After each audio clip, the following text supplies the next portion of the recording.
क्या ममता ने बीजेपी के खिलाफ विपक्षी एकजुटता के लिए तमाम विपक्षी दलों के नेताओं को चिट्ठी लिखी है? बीजेपी अध्यक्ष जेपी नड्डा ने कहा है कि ये चिट्ठी बता रही है कि ममता हार रही हैं। उधर कांग्रेस भी ममता की अपील पर खुलकर साथ देने से बच रही है।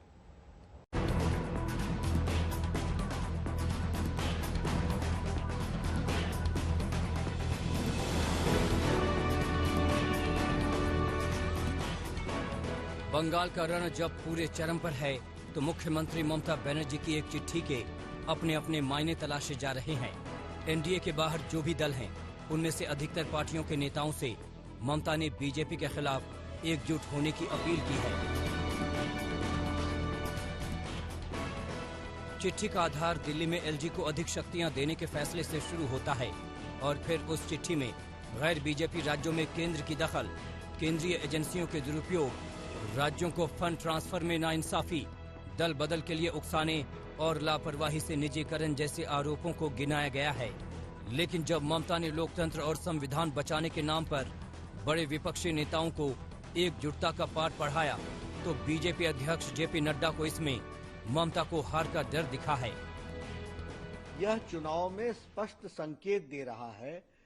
एक अंग्रेजी में कहते हैं सेव अवर सोल्स, SOS, या सेव अवर शिप, यानी हमारा जहाज डूब रहा है, उसको बचाने के लिए आओ।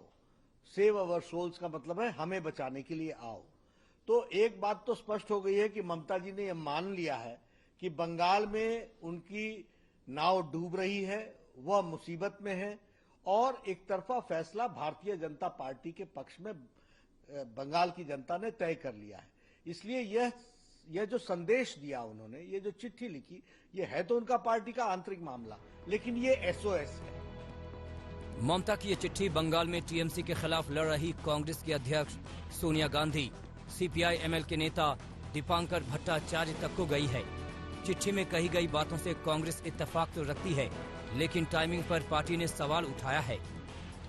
देखिए, जो चिट्ठी का टाइमिंग है वो वाकई में ही दिलचस्प है और प्रश्न भी खड़े करता है, पर जो चिट्ठी में लिखा गया है वो सत्य है और वो कोई आज राज का खुलासा नहीं किया ममता बनर्जी ने। ये बात कांग्रेस पार्टी सन 2014 से, जब से सत्ता के लगाम संभाली भाजपा ने, भाजपा का एक लक्ष्य है लोकतंत्र मुक्त भारत।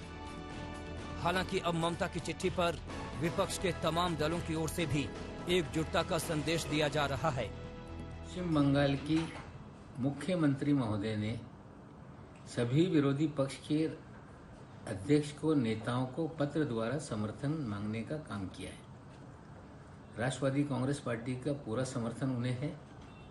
स्वयं पवार साहब 1 तारीख से लेकर 3 तारीख तक पश्चिम बंगाल के दौरे में अलग अलग कार्यक्रमों में शामिल होने वाले थे। बीमारी के कारण उनका दौरा स्थगित हुआ है।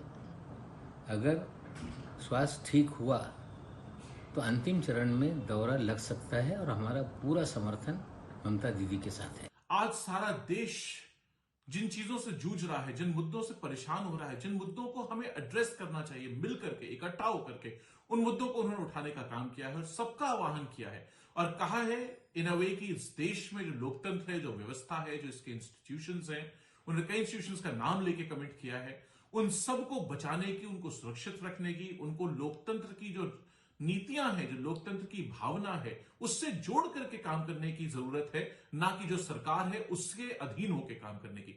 बहुत महत्वपूर्ण मुद्दे हैं, किसी भी डेमोक्रेसी के लिए बहुत अहम है, उसको स्वस्थ और मजबूत डेमोक्रेसी बनाने के लिए बहुत जरूरी है।